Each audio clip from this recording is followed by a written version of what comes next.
So, as many of you will be aware, this video is thanks to allegedly speculating who managed to get hold of a body-worn camera interview with Jen and a little bit of Stefan from Orange County, which none of us have seen before. This actually explains the comment by Jen of the officer showed her how to retrieve deleted comments. This shows where this came from. So a huge shout out to her for managing to get this. I'll put the link for the original video in the description of this video. So hop across, hit like on that as well as hitting like on this one, pretty please. And just send over a bit of love her way. Tell her that Ninchi sent you over if you're new to her channel. I've noticed she's also aiming for that 4,000 subscriber goal, so go over and subscribe to her, help her boost her channel as well, and just share the love. So huge thank you to allegedly speculating for getting hold of this video. It's just another bit of the puzzle that we can look at. Now that said, I have also added her original video to my case file playlist. If you are new to my channel, what I have is a playlist that's called a Jennifer Soto case file, which contains all the uninterrupted interviews that have been done with law enforcement, with pretty much every single person in the case. There is one video that I'll be adding later today, and that is actually the video, the audio interview that was done with Jen Soto on the 28th of February, and it was done consecutively with the arrest video that was done with Stefan. Somehow, well, I know how, because in the foyer it comes in a separate spot from the other Jennifer Soto interviews. So that was actually separate from the other Jen Soto interviews, so I actually hadn't put it into my case file. So I've gone through that. There's a lot of dead air in that one, so I've edited out all the dead air. I've fixed up the audio because it's very, very quiet in spots. And I'll put that one out later today. So moving back to this video, this is a body-worn camera interview that was done with Jen on the very, very early morning of the 27th of February. So the time on it starts at something like 6 minutes past midnight. So you can see it on the screen when we jump into the video. One observation that I want to put out straight off the bat before we even get into it is that kind of once again proves the lie of Jen needing to have her medications and get to sleep. We know that they returned to the townhouse at around 9 o'clock, and yet when Jen and Stefan came to the door to speak to the officers, they were both fully dressed, and there was certainly no sign of Jen being like drowsy from bedtime medications. So just one thing worth keeping in mind as we are watching this. Okay, so let's just jump in and have a look at this body-worn camera video.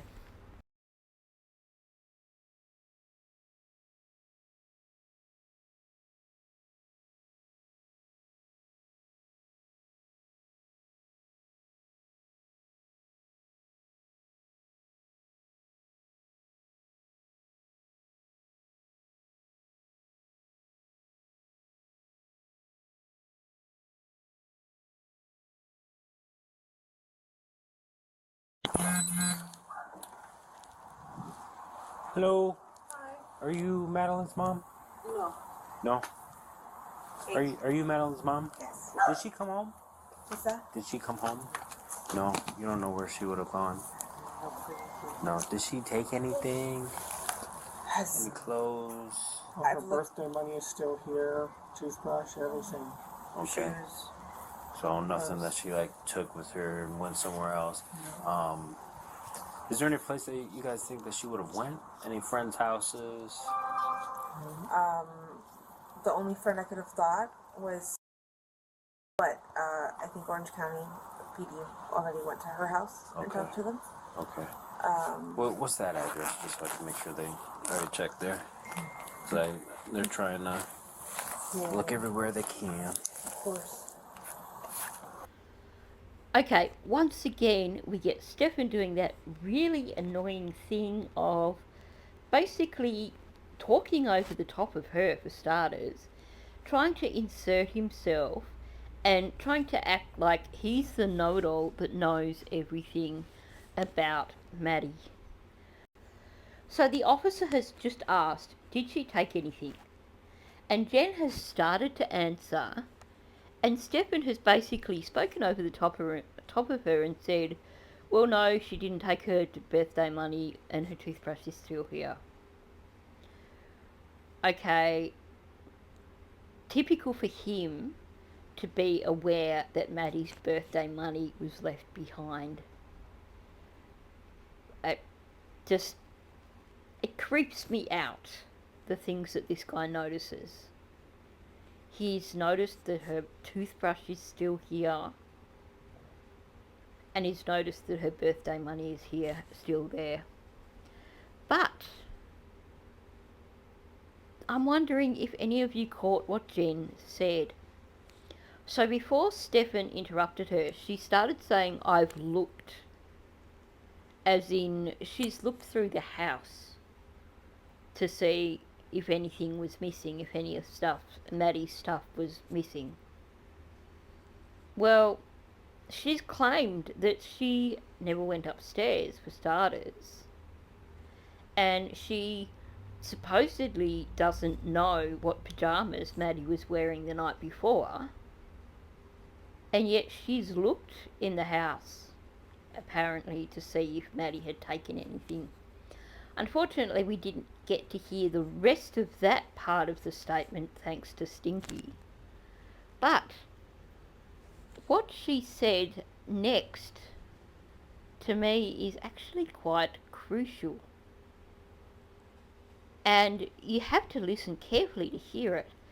But as after he had said that Maddie had left her birthday money and her toothbrush, Jen added shoes and clothes.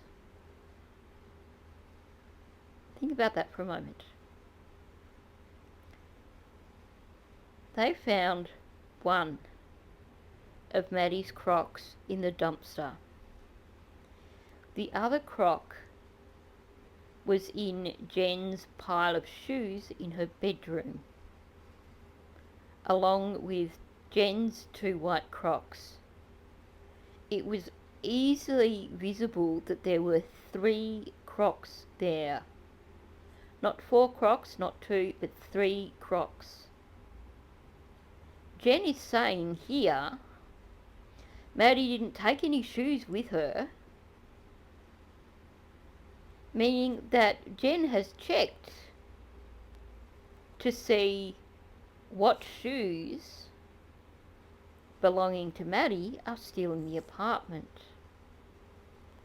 Well, if we are to believe that the Croc that is left behind is in a spot where Maddie's shoes normally get dumped, right then and there is essentially an admission of guilt. Because I've really looked, and let me know if you've noticed, but I've really looked at the photos of Maddie's bedroom, her fake bedroom. I can't see any shoes that have been kept in there. The only spot where I can see shoes that are being kept in that townhouse are in Jen's room, there's that shoe rack and there's a pile of shoes next to it. And Jen has basically said here she looked to see if Maddie had taken anything with her. And she specifically mentions, when Stefan starts listing things that Maddie had not taken, she specifically mentions shoes. Well, how could she know that Maddie has not taken any shoes with her and not know that there is one single white croc left behind in her bedroom? And don't forget, when they gave a description of what Maddie was wearing, they both agreed that Maddie was wearing white Crocs. So there's a big, big tell here for Jen. First name is. Okay. Let's see if I still have Google Maps pulled up to her address. Let's see.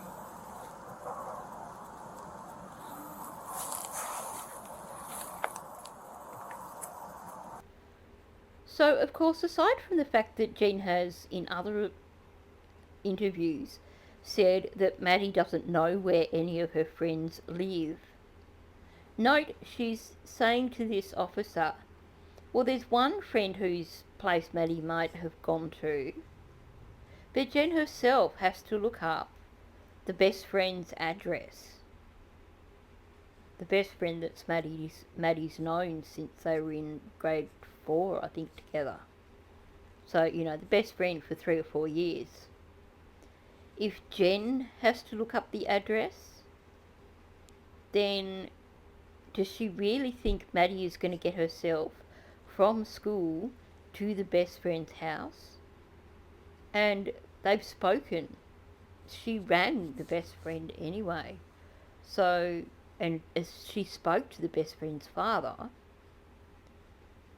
so why is she even saying this? Did she go to school today? No. No. Okay. She was supposed to. She was dropped off close to school. She wanted to walk the rest of the way because she was embarrassed by his car. Okay. Which is normal for her to ask to be. It's an image thing. Right. Now, what makes this interview so valuable is that it is one of the really early ones, and you can see that they haven't perfected the story yet. Now, we know that it's not normal for Maddie to be dropped off any distance from the school. We've heard from a few sources that Maddie is dropped off at the school. Maddie's friends usually meet her at the gate of the school. So already Jen is starting to spin a bunch of lies. And note, after saying that, she looks away from the officer. She wants to avoid eye contact because she knows she's lying. But she never made it. I went to the school to pick her up at the end of the day, and she never came outside.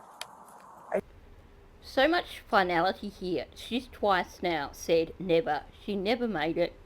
She never came outside. And I probably should have mentioned also, when he asked her if Maddie went to school that day, Jen came out with no, super fast. And there was no hesitation, there was no thinking about it, there was no, well, we thought she went to school, but records show that she didn't. It was just a straight out no. I would have expected for a parent who was genuinely concerned, a parent who genuinely believed that their child should have been at school, to have mentioned their confusion there. Not just be like, no. I drove away thinking maybe she walked to my mom's office, because sometimes she'll do that if I can't pick her up. And my mom's office is less than, what would you say, half a mile away? Yeah. It's pretty close. Something like that. She would get there, school ends at 4:04, she would get there by 4:35 the latest. She never got there by 4:35. I started driving around. I went back to the school was closed. The most extreme, she could maybe walk to her grandma's house, but that's a lot further. And once again, Stinky has to interject. Well, she could have walked to her grandmother's house, but that's a lot further. Well, why would she do that? Has she ever done that before? No. So here he is, trying to basically claim ownership of the situation, trying to get the attention back on him. He wants to be the centre of attention. He doesn't like that Jen is currently the centre of attention, especially because he feels like he has that sense of ownership over Maddie. Maddie is his. And I know that sounds sick, but that's how these sort of predators think. Now, let's acknowledge here, in terms of what Jen is saying, just a quick reminder that none of these phone calls or anything that Jen did occurred till after the 911 call was made, and the 911 call was not made by her. She is being misleading here. She's trying to give the impression that she was the one who went to the school and checked and did all these things, so proactive, leaving out the fact that she only did these things after her stepsister rang 911. And chances are the only reason she went back to the school was because it was probably Yolanda's idea, and Jen had to go along. None of these things that she's talking about occurred until after the 911 call was made. But she's being very careful with how she tells the story here, so that she makes it sound like she did all these things straight up, and we know that's not the case.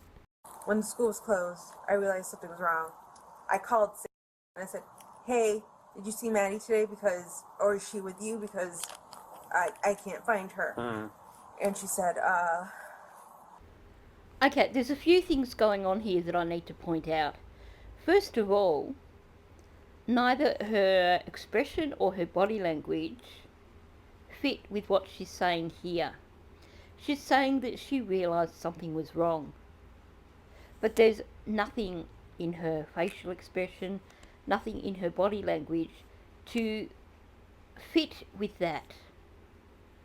If this was actually the truth, then you would expect to see something happening as she was saying, I realised something was wrong. But nothing is happening there. The other thing that you can see which is going on is that she is basically winding up the narrative as she goes. Watch how she is basically rotating her hand. That's her prompting the thinking, prompting the speech. That's not someone giving a clear recollection of feelings or anything like that. This is her working on the narrative, and it shows that she's really having to work at thinking about what she's having to say. None of this actually fits together with what she's telling us. This to me is definitely a fabricated, well, we know it's not fabricated in terms of we know that she did ring Sage. We know that she did go back to the school, but we know that this all occurred after the 911 call, and we know that this, as far as I'm concerned, this was all done for show.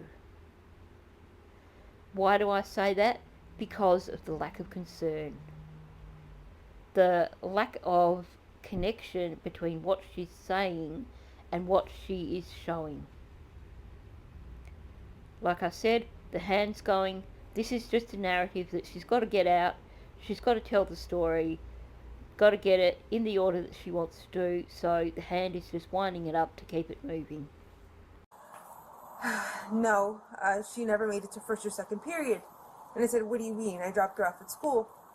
And she's like, she never made it to school. And I said, can you please check with the rest of your friends, see if she made it to any of her other periods? At this point, I messaged her teachers directly, and I asked if any of them saw her. 2 of them responded to me. One of them told me she didn't make it to his period, and he also checked her attendance for the rest of the day. She never made it to any of her periods. Again, there's nothing in her expression or her body language that would signify concern. She's telling us here, this is apparently the time when she discovered that her daughter hadn't even been at school.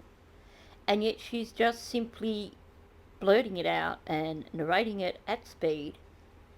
Now, something interesting that I noticed here, and something that I think is worth watching throughout the interview, is the way she's using her hands.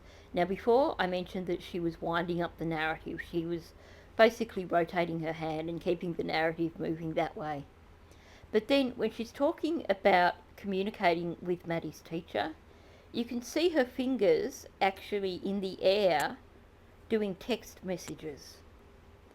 And then when she's talking about the teacher saying that Maddie's attendance, basically she wasn't there, you can see her in the air holding an imaginary phone and looking at it. So we know that Jen actually demonstrates what she's talking about with her hands. So this is going to be something interesting to watch throughout this interview, to see what she is doing with her hands. Because we also need to focus on the face to see if there's any sort of expression going on. So far, I'm not seeing any sign of concern in her face. As for Stinky, he's just a blob leaning up against the door, occasionally interjecting just to make sure people know that he's there. This is when I knew something was truly wrong, because she was dropped off by him close to the school. She should have made it to school. At that point, that's when I called 911. This was around 4:35, 4:40. Police did not show up till 7:30, I want to say. Okay, I apologise. I realise I'm interjecting quite a lot here. I'm hoping that people have had a chance to just view this straight through on Allegedly Innocent's channel, so that they're not getting too annoyed at me for constantly interrupting. But there's a few important things that I need to point out here. Again, she is not showing a connection between what she's saying and what her emotion is demonstrating. She's claiming, this is when I knew something was truly wrong. But all you see here is just her still basically keeping the narrative moving with her hands. There's nothing going on in her face to suggest that basically she was remotely concerned. And you have her pointing to Stefan, she was dropped off by him. The way she says that is almost aggressive. And the pointing straight at him. So I think whether or not she knows what has occurred, even at this early point in time, she's blaming Stefan. You can see from her body language, from her gestures, that she's already blaming him for what happened to Maddie, regardless of whether or not she knows exactly what happened. It's not dropped off by Stefan, but dropped off by him, emphasised with the sharp jabbing of the thumb. I may be wrong. I'd like to know what other people think, but that's the way I see it. Now, something that Jen seems to have a bee in her bonnet about, and that is about the officers turning up so late. Now, I'd be the same. If I was a parent and my child had gone missing and it took nearly 3 hours for officers to turn up at the office to take my statement and find out what was going on, I'd be a bit pissed off too. So I guess I will give her that, except that the thing here is that she's showing no emotion over her daughter being missing. So to me, it seems not so credible for her to be overly pissed off at the officers for turning up so late. If you were concerned, then you would be pissed off. But where is the sign of that in her facial expression or her gestures? And she is emphasising that the officers took so long, and emphasising that she is blaming them as this being a bad thing by she's got that chopping movement with her hand. So I don't know, but I wonder if part of this is her trying to basically put the whole blame back on the police department in terms of maybe had they turned up 3 hours earlier, Maddie would have been found, and it's all their fault. Transferring blame, even though we can see from her body language and her speech that she does actually blame Stefan. Even though she stands up for him in every interview, her body language is giving her away. So I find it interesting that on one hand her body language is telling us that she blames Stefan, but at the same time she's doing this chopping motion with her hand, and once again coming back onto the police for turning up 3 hours late, as if that would have made a difference. I'm not sure if I'm really explaining this properly. Hopefully some of you are just brilliant thinkers, and I know that at least one person is going to twig to what I'm trying to say and offer a better explanation in the comments section, provided the comments aren't turned off. If they are turned off, I will turn them back on again, so just drop back in a bit later. Up in Orange County? Up in Orange County. Okay. And then at that point, that's when all the questions started happening, and then he took them to where he dropped her off. Okay, I'm sorry, but this is just a treasure trove. Actually having the visual there as well is making a huge difference. So, once again, watching her body language. Now, if you were just listening to this and not paying a lot of attention and not connecting everything with what's going on, you may think that she's starting to become emotional over Maddie being missing. Because as she starts relaying about the officers turning up, you can see that she's actually starting to try to grab air a bit more. Which at first sight could make you think this is her finally displaying some sort of concern over her daughter being missing. The officers turned up, and that's when it started becoming real. But then you see her shoulders go up, and she tenses up, and she says, and that's when the questions began. So her reaction here has got nothing to do with the fact that Maddie's gone missing and it's starting to become a reality. Her anxiety here is because she was being asked questions about Maddie being missing. And we know that because the tensing up occurs precisely as she says, and that's when the questions began. When you see the body language occurring at the same time as the speech, you know that it correlates. You know that that's what's going on here.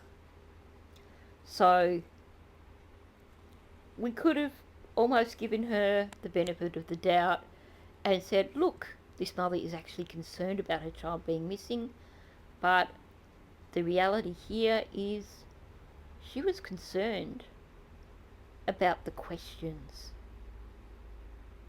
That's a huge red flag to me.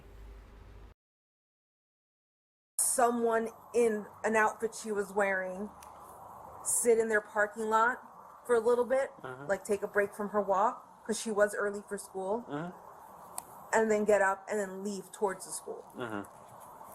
That's as far as I know. Okay. Okay, any thoughts on the reason as to why, as she is narrating that, she's got that one finger just going flat out? Almost like it's texting or something, I don't know, but it's just interesting. Again, we have her working through the narrative, using her hand to keep the narrative moving, and then she gets to the end of the narrative and huge sigh. She made it. She got her story out. Now she can breathe. So, again, it's this whole big, long story. This church story is convenient for her. And I'm not sure what her body language is telling me with regards to the church story, whether or not she believes it or whether or not it's just a convenient thing to share. But it is certainly, you can tell by the way she is using her hand to keep the narrative moving. You can tell that this has now become part of the story. This is what she's going to keep telling until at some point in time, in a later interview, the officers show her that actually it's not Maddie. And I guess the important thing there is that by pushing this story about her being at the church, this is the key alibi for Stefan. So I guess in her mind it is important, because even though we saw her actions before where she does blame Stefan somehow, it could be that she blames, in her mind, she blames him for dropping Maddie off at that location or dropping her off so early. It could also be that she knows everything that went on and she blames him because she knows he did it. But certainly to her, this church story is important because it's a convenient alibi. Yeah. Okay. Were you able to find his address? Sorry. No, you're fine. I know you guys got a lot going on.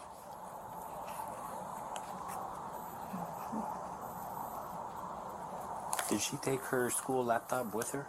She did. She did. She did. They already tried to track it, but unfortunately the unit is completely powered off. Oh, okay. Completely offline. According to them, they were unable to do anything with it. Okay. She was. Okay, I really, really didn't like hearing that from him. When he asks about her school laptop and Stefan comes out with, it was completely powered off. Not, oh, they tried to ping it and they didn't get a signal, or the last signal they got was from Saturday. But no, it was completely powered off. That is really specific. You can try and ping a device and maybe for some reason it's not pinging because it's not within range of a tower or something. But to say it was completely powered off, that's a completely different thing. We are supposed to believe that Stefan is not tech savvy because he accidentally factory reset his phone. But we have his father being a super tech savvy kind of person. And usually when you've got like a parent who is tech savvy, it tends to be something that exists in the family. generally, if you've got a father who's tech savvy, then the son's probably going to be tech savvy as well. We know that Stefan has his online gaming, he has Reddit, he has, I think, possibly Discord. I'm not sure if that was ever clarified. But we know this guy just about lives online. So it's utter BS to believe that he's not tech savvy. So for him to so confidently say that the laptop was powered down, to me that's a major admission. And have any other kind of technology that you guys could track? I'm sure you guys already No checked text, that. no nothing. Yeah. She Normally accidentally, she has her phone, but she left it at home today. and that is normal for her. She's got ADHD. She's very forgetful. Okay. And again, he comes out with no air tags, no nothing. That is just mind-blowing to hear that coming from him. To me, it sounds like he has checked all of these things. Shame he didn't think about security cameras, but it sounds like he has taken all these things into consideration. The laptop's been powered down. There's no air tags. Did he just check Maddie's bag to make sure there's no air tags? Because it's a very specific thing to be thinking of. And we've watched the other interviews, and we know that it was not something that was asked in any of the other interviews. So either it has come up in discussion with someone else, or it's something that he has come up with without prompting. And he mentions her having left her phone at home. It seems like he was very determined to make sure there was no way that Maddie could have been traced, or that they could figure out where she was after he had taken her and left her. Now, it's fascinating watching the interaction that's going on here when he's speaking. My take on Jen's body language when he butts in, she tenses up. You can see even in her face, it appears that there is a change. I may be misreading it, but she's got no respect for Stefan. She's really annoyed at him for butting in. And reading her body language to me says that she has little respect for him and she looks down on him. Why do I say that? Because from listening to the various interviews, from listening to comments made by Jen, and now looking at her body language, it makes me feel that she was definitely in control in that relationship. She claims to be naive, she claims to have the blinders on, but I think if you were to examine this relationship more closely, you would see she's the one that calls the shots in the relationship. I let him do what he does. That's what she said to the officers in one of her interviews. Jen does not give control to Stefan at all. Jen is the one in control. I sent them upstairs. I allowed them to have sleepovers. And her body language here is basically, she's, I think if the officer wasn't there, she would probably turn around and round on him for butting in. So in terms of her being oblivious to what was going on between him and Maddie, I don't think so. I always have to remind her. We're kind of forgetful too sometimes. I believe. No, this is St. Joseph. So I've just edited out a little section there, which is basically Jen looking up the address of Maddie's best friend, sharing it with the officer, and giving contact details, etc. Okay, no other family in the area except for Grandma. grandma. The existing family already up at the office and met with the cops. Yeah. The only other closest family member is my sister. She lives in the next neighborhood over. If you were to exit the back gate. Next door, right over here. Yeah.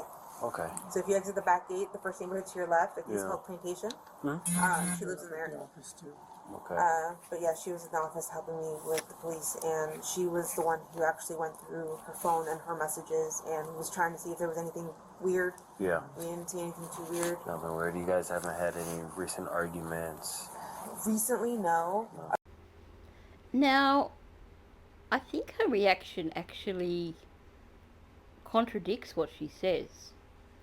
Because he asks her about recent arguments, and straight away she sighs, and as she sighs, I can't tell if she's looking down or closing her eyes.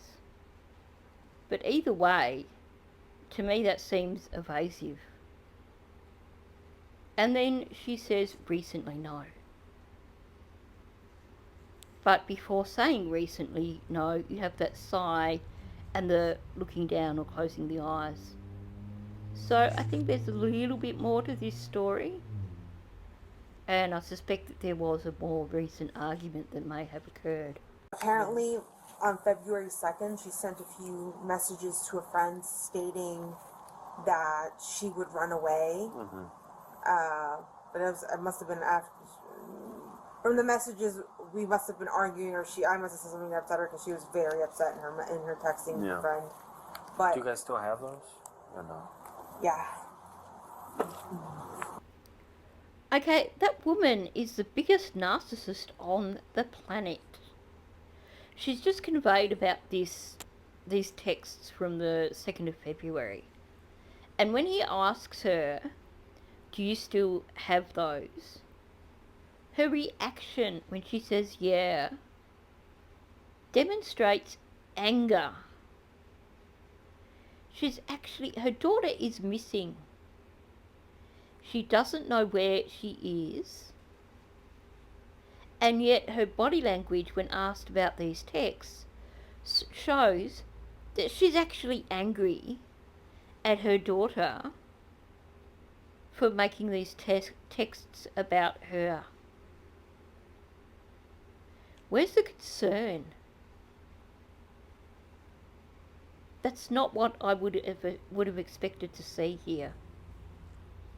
The sigh, the way the eyes went, the eyebrows, all that, even just the way she spun around, it all said she was angry. She was angry with Maddie over these texts. Unreal. Because what does it mean with her being angry over her daughter saying to a friend that she'd had an argument with her mother? It's that she doesn't like her own reputation being tarnished. She doesn't like the world to know that she's not the perfect mother. She's pissed off with Maddie for sharing their private life, basically. And that's her only concern in that moment. Not the fact that they are talking about her daughter mentioning in a text message that she might consider running away. Unbelievable.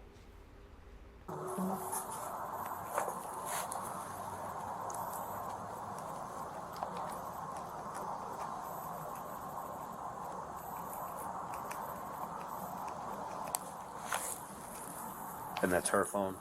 This is her phone. Oh. I don't know why it's. Hold on a second. It's wet.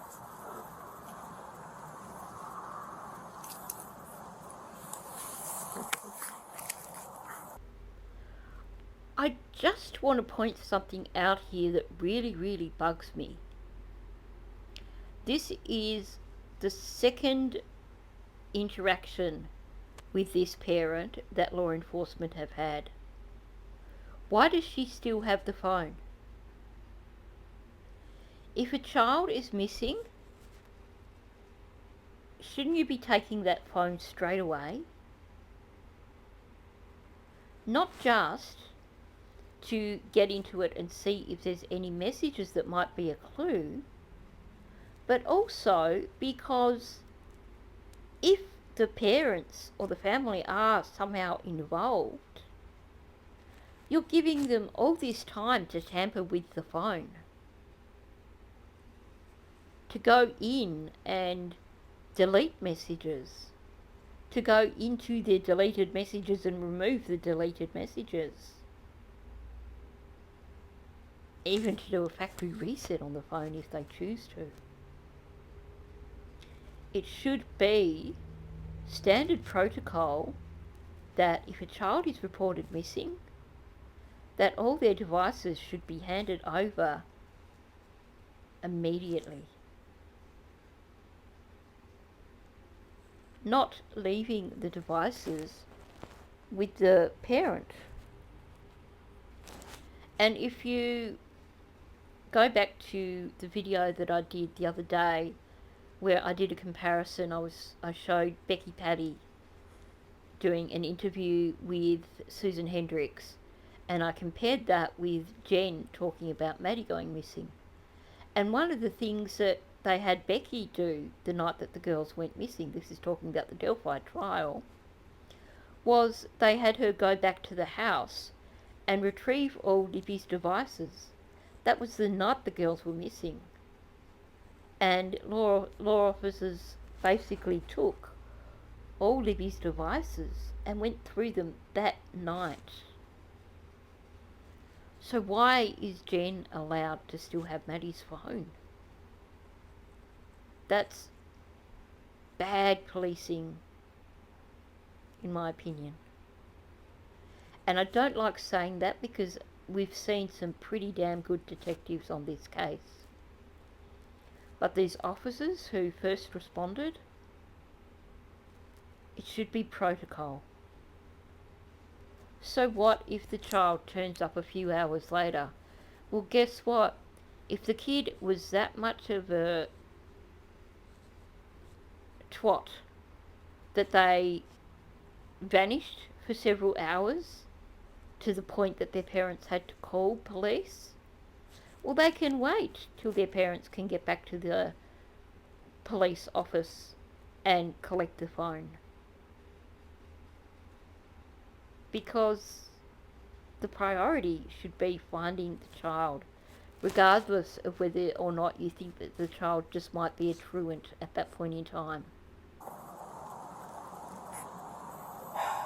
Do you remember who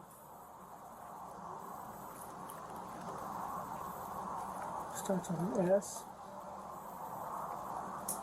No, I'm just trying to see. It's That's what it was, right? A second. yeah, this is Savannah. Okay, this is her.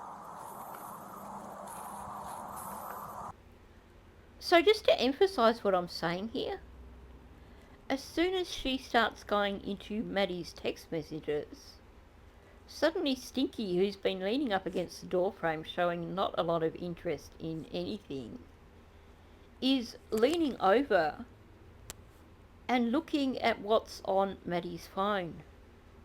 But you know what's even more disturbing than that? Her asking him, do you remember where it was? Basically, she's telling us here that Stinky has had Maddie's phone at some point in time. He's had access to Maddie's phone. God knows what he was doing to it when he had access. But this goes back to the phone should have been collected immediately. You have the person who is responsible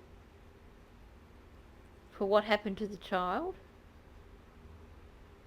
having access to the child's phone.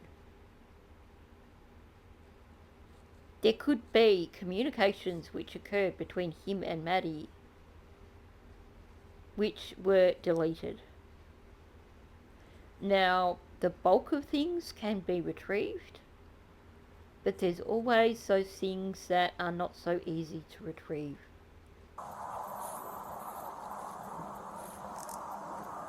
See, I don't recall getting in a fight and saying this to her, but sure, we'll say that. I know.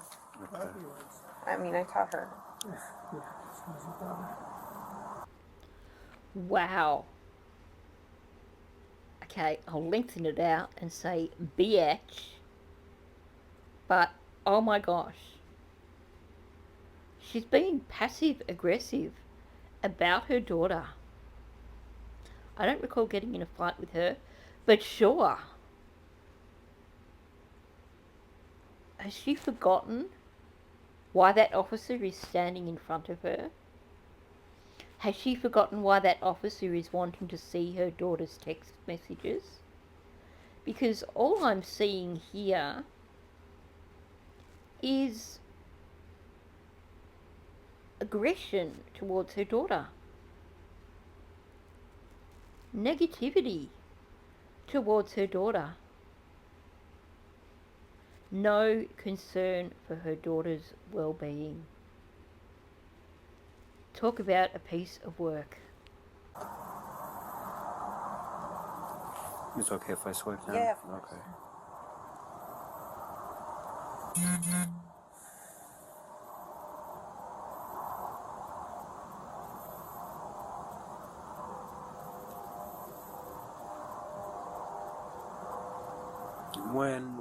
Where did she say that she wanted to run away? Did I just miss it? Something about she can't wait till she's 13 and she's out of here. Actually, I'm not sure where. Is that I thought it was part of that conversation. Never mind. Or is it a different conversation? And there's her cousins out. Do you guys remember what she said? Did she say she let me- wanted The to gist run of away? it was she was mad at her mom and she can't wait turn 13 and like she was literally Run just away to gonna the run away woods. to the woods. That's what she so said. what we could try and do. That was the gist of it. Ugh. The fact that he's relaying back what was in those messages. He's read all those messages. What else has he gone through on her phone? And like I said before, what else has he removed from her phone? It's so mind-blowing to me to consider that from when Maddie went missing, essentially, at least 4 people had access to her phone and were in her phone. You have Stinky, you have the potato, you have the aunt, you have the niece. All accessing that phone.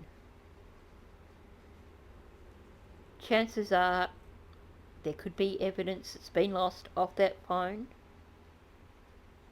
whether it's through accidental things happening or whether it's from a certain guilty party removing things. Search. If you remember what she said, you could try and type that in and it'll. So she said run away to the woods. Yep. 2 Bay 4 Patrol. No, that's Sage. Bay 40. We're talking about growing up and living in the woods. But that's not it. Okay, let's try running away. Yeah.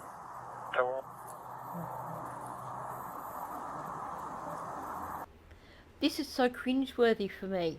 None of this should be happening. The officer is showing the parent of a missing child how to get into her deleted messages. You haven't cleared that parent. You haven't cleared the parent's boyfriend. And yet you've just shown them a convenient tool for finding deleted messages. Now, I haven't actually gone into my iPhone yet to have a play around with that, and I suspect that that was actually through an app, like it was probably Roblox or Discord or something. But generally, if you can access deleted messages, you can also permanently delete those deleted messages. So the fact that this officer is teaching her how to find those deleted messages just blows my mind.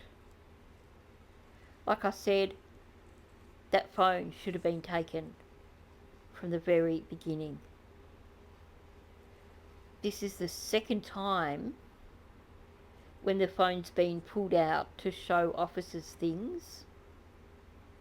At her mother's office, she pulled out the phone. You can see it in one of those interviews. She actually handed the phone to an officer to show them something. They saw the phone was there at the office. They had access to the phone. And they did not take the phone. And the parent is still fapping around with that phone. Nothing. Go to the airfield, you can check. What about just run? Run. Jump. Run away? Dirty.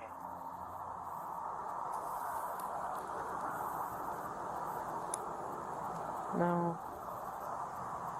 Let me try it as one word. No.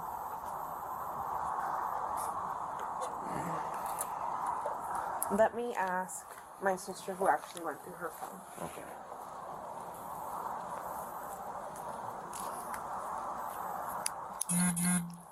Do you have a recent picture of it? Yeah, I can give you a few. You can airdrop it to you if you like. No, I just wanted to see it, just so I know who I'm looking for. I know Orange County, they already have pictures.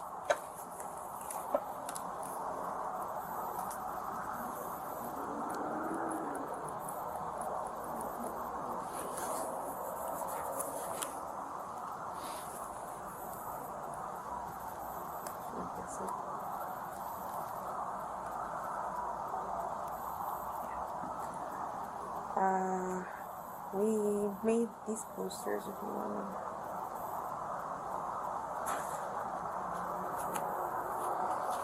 This is what you're looking for. Okay. Would you be able to text that to my phone? Which one is the best recent picture? The most recent was this one. Okay. Do you wanna? I can. They're all very much her. Okay.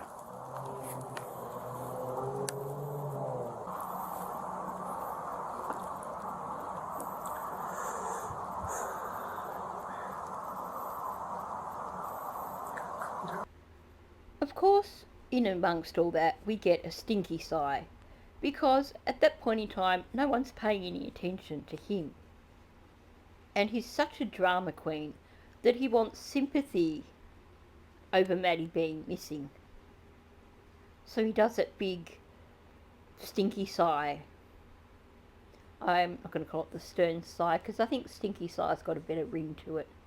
We've got the Soto sigh, and now we've got the stinky sigh. But honestly, the pair of them are narcissists. They're more concerned with themselves than with Maddie.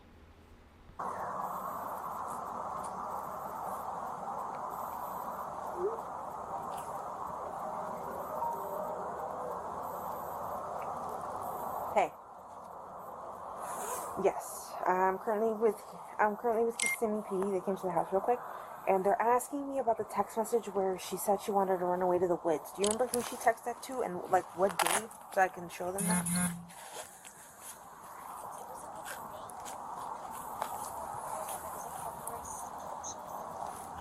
Well, see, when I went to what I thought Tall Goblin, February 2nd, where she said, what did she say? Where she talked about like me acting up and that she don't want to live with me, or that I said something about kicking her out before she turned 18, or when she turned 18.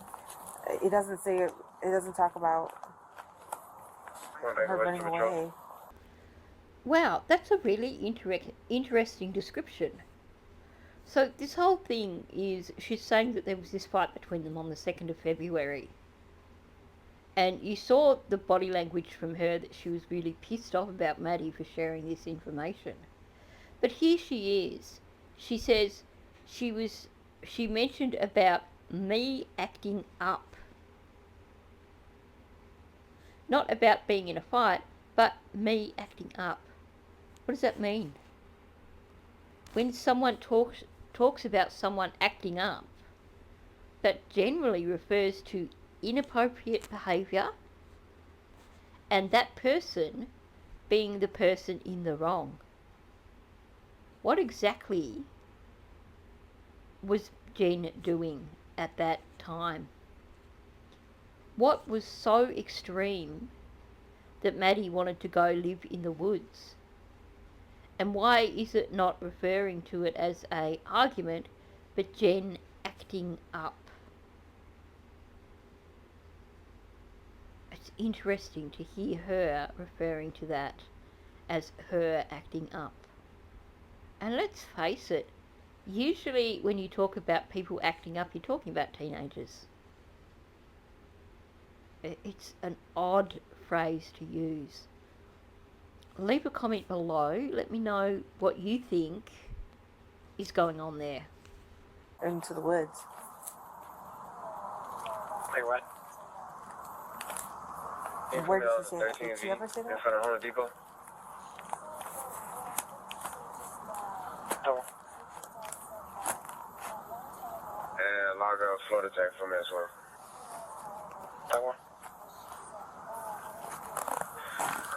It'll be 002 8 Alpha Yankee. Florida Tech. It'll be a white minivan. Oh, okay. How inconvenient is it that police radio was going off then and there? Because it's almost impossible, well, it's pretty much impossible to hear what Stephanie was saying there anyway. But then you've got the police radio going off over the top of it, so it's just, whatever was said there, I can't pick it up. Okay. Okay. I'll let him know. Apologies. No, Do that you was mind it. if I wait for a minute? Okay. Just need to check. So what she had said was to Sage, actually this is Sage's dad that reiterated this to us, was that once she had said she wanted, wouldn't it be fun to go camping in the woods and do a bonfire? So that's what she mentioned about being in the woods, not that she wanted to run away and live in the Okay, woods. that's different. Okay, I really wish that I could swear right there. But I know that YouTube will just penalise me more, and it's bad enough having comments turned off and videos demonetised left, right and centre. But BS. She thinks it would be fun to go camping in the woods and have a bonfire. The story is completely changing there. That's not the story that Sage has said. That's not the story that she's just been saying to the officer prior to that. And it's also not the story that Maddie's friends were reporting to teachers. We've actually heard from several sources that Maddie had actually said that she wanted to run away and live in the woods when she turned 13. And this is just the beginning of Jen basically trying to change that whole story to redirect the focus away from Jen.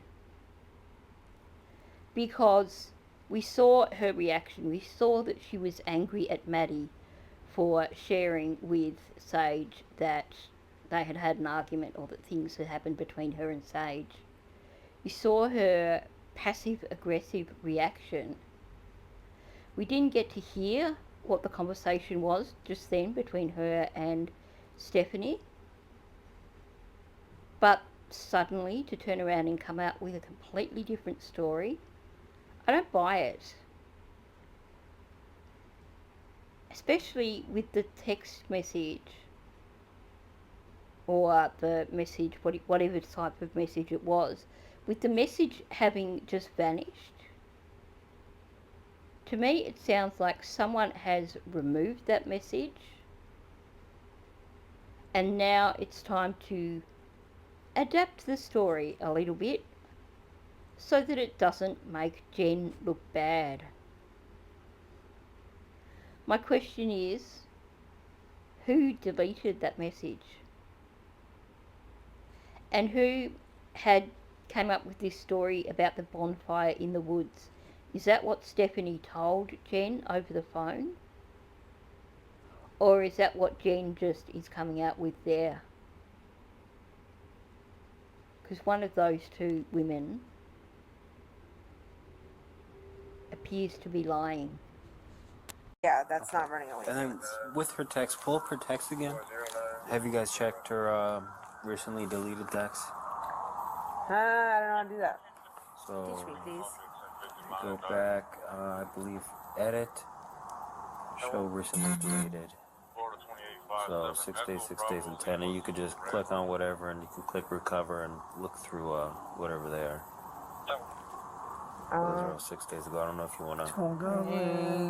Yeah, I mean, Looks like they're if I do that, is it gonna get lost in the mix with her other messages, or is it gonna show me individual I'm not sure. I you actually probably just haven't. shuffle it back into the list of I- messages. Let's try this one because So- we don't know who this person is. Okay.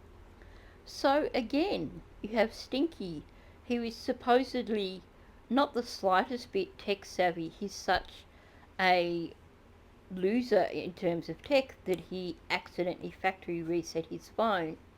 And yet, he's the one that's pointing out that if you retrieve those deleted texts, deleted messages, that they will go back into the stream of messages. Basically, they'll go back to the location where they were in chronological order. He knows all this stuff. He's not the complete moron that he would like people to think, the kind of moron who accidentally factory resets their phone. He's demonstrating here that he actually is tech savvy. She's the one who knows less about tech than him. She doesn't realise that if you retrieve a deleted message, it's going to go back to the location where it was before it was deleted. Try that one. Click recover. Recover message. So then go back. You just click done. And then Maybe you don't recognize? That's at 6 days ago. It's not there. What was 6 days ago? What day of the week?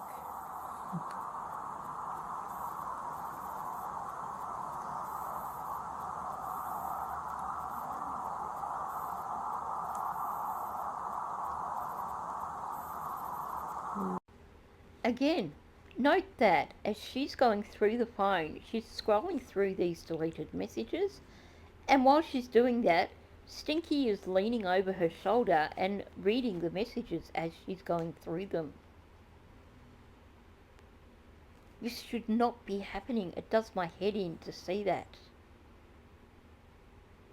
Let's not forget, the officer didn't take the phone at this point in time, meaning that after the officer left, that phone went back into the house with them. Clearly, Stinky knows how to access the phone because he knows what was in the messages on that phone. He relayed the tree story of going and living in the woods story. He read that clearly. So how do we know that after the officer left, that Stinky, who is an insomniac and therefore would have been free to do what he liked whenever he liked, how do we know that he didn't then access that phone and delete any incriminating messages or delete any deleted messages that he didn't want people to see? This one? That's more than. Drop 2 Baker 30 in check. No? No teenage stuff? Okay. So weird. Go ahead. I think this was the number. I'm not too sure. I think it was too. But it was I just- think it looked like it, but it said that there was only one They message. called that there was a 7 in it, so. No. So So- I don't know. Who's the other one? Tall Goblin? This one? Yeah. Or was it the one with the S? 15 to check. Door. I will. So that's Tall Goblins with the S. So one was Metro to 1 to continue. Friday. Is that a group chat? That does seem like a group chat, yeah. Yeah. She gets a lot of group chats, I think. Especially when she's gaming. And him saying that she does a lot of group chat. Is this an indication that even before Maddie went missing, that he was accessing her phone? Seems like he knows a heck of a lot about what goes on Maddie's phone. Maybe it's just from her participating in group chats while they were in the same room. But to be perfectly honest, I could be in the same room as my nieces and they could be messaging on their phone. How the heck would I know if that was a group chat or just a one-on-one chat? Unless, of course, it was in our family Discord and then the message would pop up. I'd know it was a group chat then. But you know what I mean. If they're messaging with their friends, unless you are watching them do it, or unless you are accessing their phone, how do you know it's a lot of group chats? So when 6 days ago, I wonder if it'll just say 6 days ago. 6 days ago, what was happening? Just goofy shit. The 21st.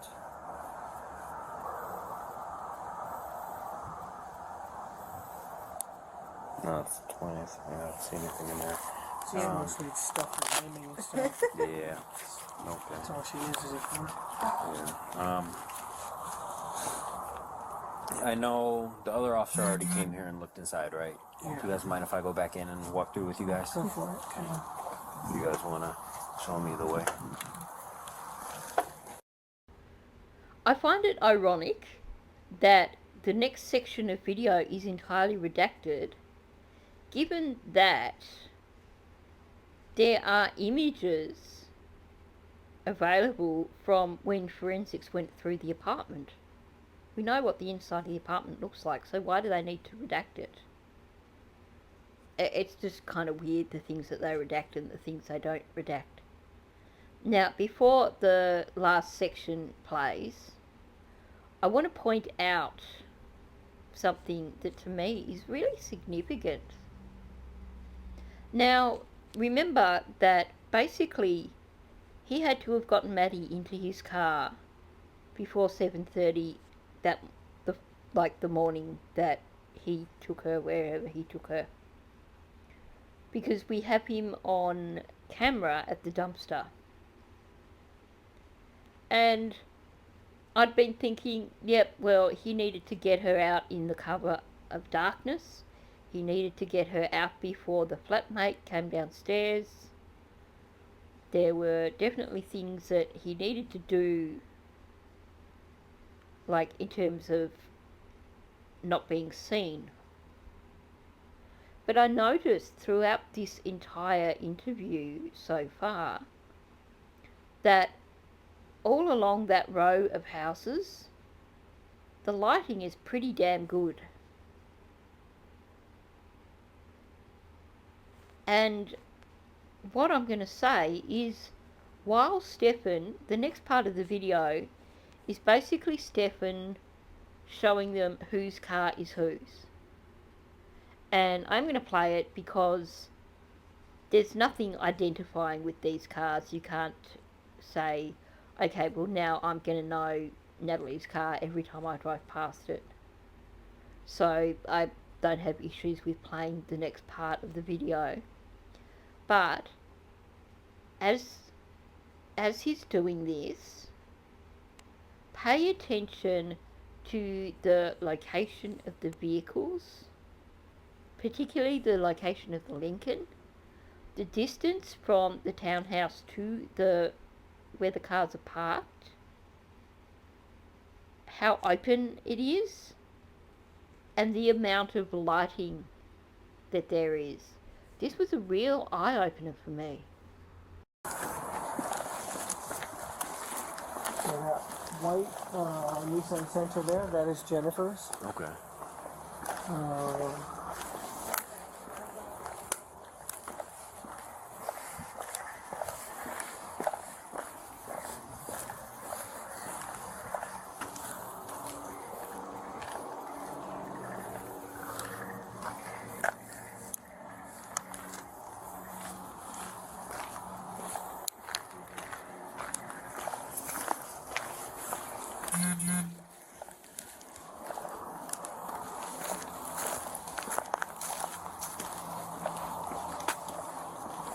I believe the blue Corolla is Angelica's.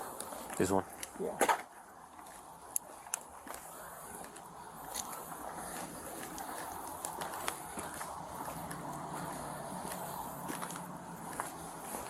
Okay. And the silver Lincoln is mine. Well, it's actually my parents', but I'm driving their car right now. It's in better condition. This is the one that she said she doesn't like to ride in? Yeah, this is the one she was embarrassed to get dropped off in. So Okay. I was that age. I understood. I got you. Forgive the donut there. I got a flat tire earlier this That's afternoon. fine. You might want to put some and cover the fireman there. Someone will steal that, man. Oh, jeez. Yeah, I stuck it there when I was changing the tire. I got you, yes. Thank you for pointing that out. A lot of people, they look in cars, if they see that, they'll smash that back window and Yeah, I'm take it. a concealed carry, so Yeah, thank you. good for you. I appreciate it. He refers to something called a fireman being in the back of the car. Is that like a car fire extinguisher? Like a brand of fire extinguisher or something? I find it interesting that people would bother breaking into a car just for a fire extinguisher. So I don't know, maybe I'm missing something here in translation. Occasionally there are things that are American terms that I don't understand, or just, I miss something because it's not something that I really can fathom. But what I wanted to point out here is him once again offering up the information of the flat tire. Who cares if you've got a donut on your car? If someone sees a donut on your car, they are automatically going to presume that you had a flat tire and that you haven't had a chance to get it sorted out yet. But he offers up this information twice. I suspect that he was once again getting ready to share his story, his sob story about hurting his hand, because it seems like Stinky is a bit of a baby boy and likes people to give him sympathy. But definitely offering up the flat tire story twice in one conversation is significant. It's significant to him, and I think we know why. So on one hand, it's his alibi for not being back in time to go with Jen to pick up Maddie from school. It's also a great cause of sympathy for him, so he believes. Look at the little itty bitty scratches on my hand, I've got little boo-boos, feel sorry for me. But what's also significant here is what it actually means. The flat tyre is significant to him because that meant that he had to act and he had to remove Maddie from the trunk of his car and go and hide her so that he could change the tyre in his car. We've seen the pictures of the rim. That tyre was completely gone. It was shredded. That car wasn't driving any further. So my take on that is that he's found himself on this country road with nowhere to pull over. He's found the first pull-in spot that he could, which was the gravel in front of the gate, by which stage the tyre was completely gone. That car wasn't going anywhere. And he's had that panic of, I need to access the spare tyre, which is in the trunk, underneath Maddie, underneath all that other crap. And so he's had to go and take her and put her in amongst the bamboo. So it is a really, really significant moment for him. And that's why he's offering it up. Are these all the cars? I believe there's just Natalie's car. This one?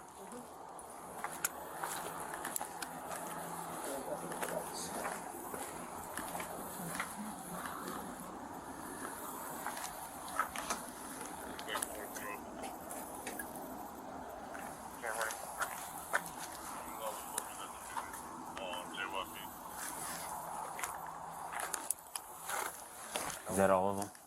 Yeah. Just those 4? Okay. Alright, well, I'm gonna go head over to Sisters. What is her name? Stephanie. Stephanie? Alright, I'm gonna go over there.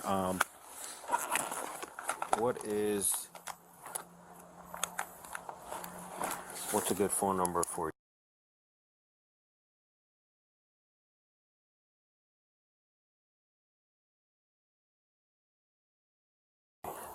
Okay. Alright, I'm gonna go head over there, okay? Alright. Yep. Don't worry.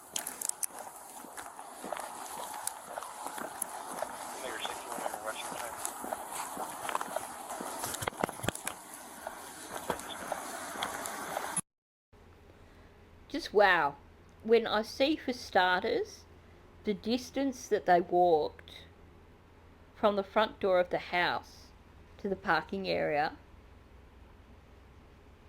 that's a significant distance if you are thinking about somebody carrying a deceased child. Particularly when you look at how good the lighting is there.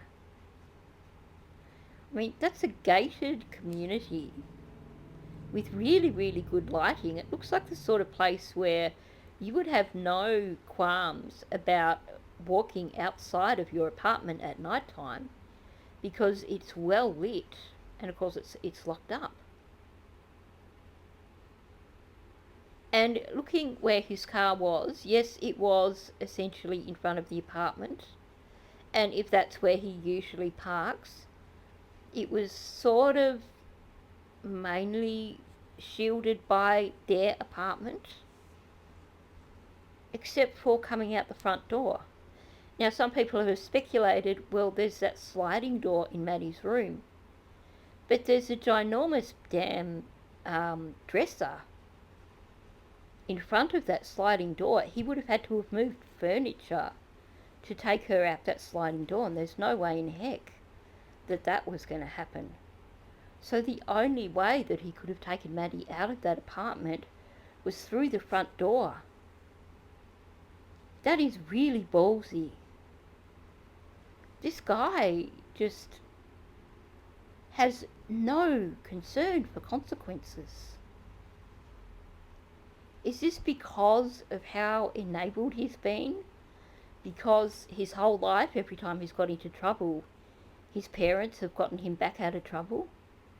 And he just believed that nothing he thought he was Teflon, that if anyone saw him, he would come up with a story to explain it away.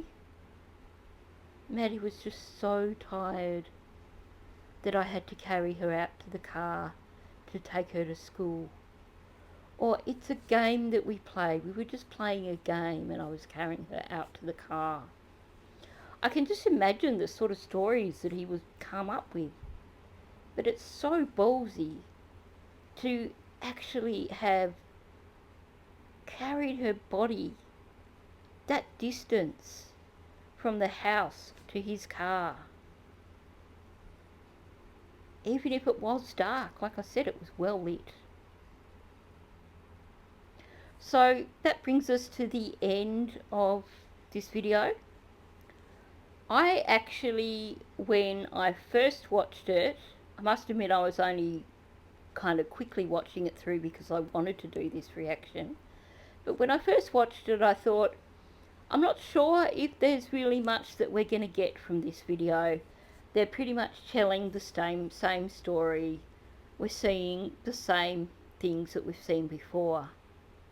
But I actually find this video to be particularly telling.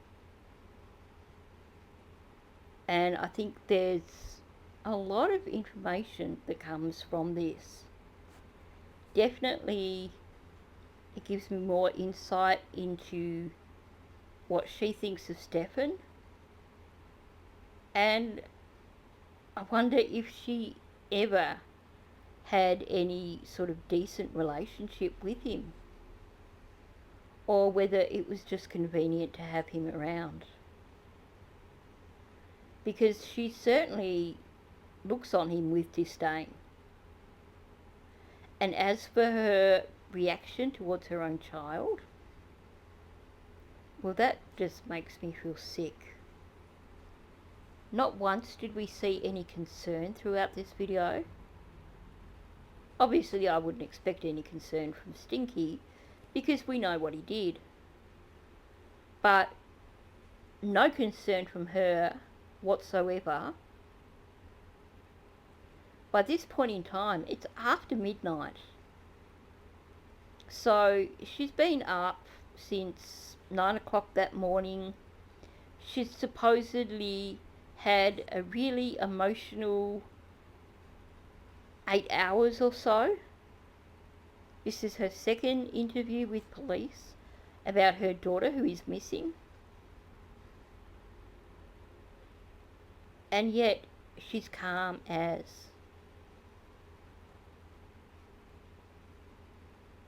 I'm so grateful for Allegedly Innocent actually getting hold of this video, because there's so much in it.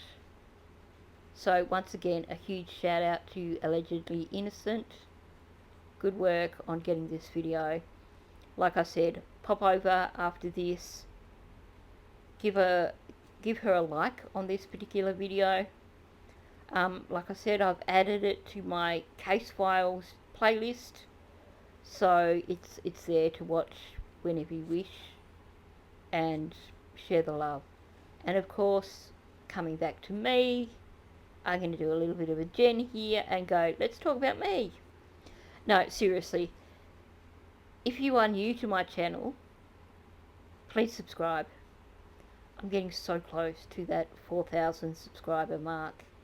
I'd love to see that happen. So, thanks for listening. Please hit the like button. That just helps me to boost these videos in the algorithm, helps me to get them seen by more people, and it's so crucial right now with YouTube repeatedly turning off the comments in my videos, because part of the thing that gets your videos out into the algorithm is the number of comments you get on your videos. So of course, when you're not getting comments on your videos, that impacts on them getting out into the algorithm and getting them seen by people. Please, if the option is available, leave a comment. Let me know your thoughts on this video. Let me know if you picked up on some more things that I didn't see. What do you think about Jen's reactions towards Stefan and her reactions about Maddie? Super curious to know what you think there. So, thanks, and I'll catch you in the next one.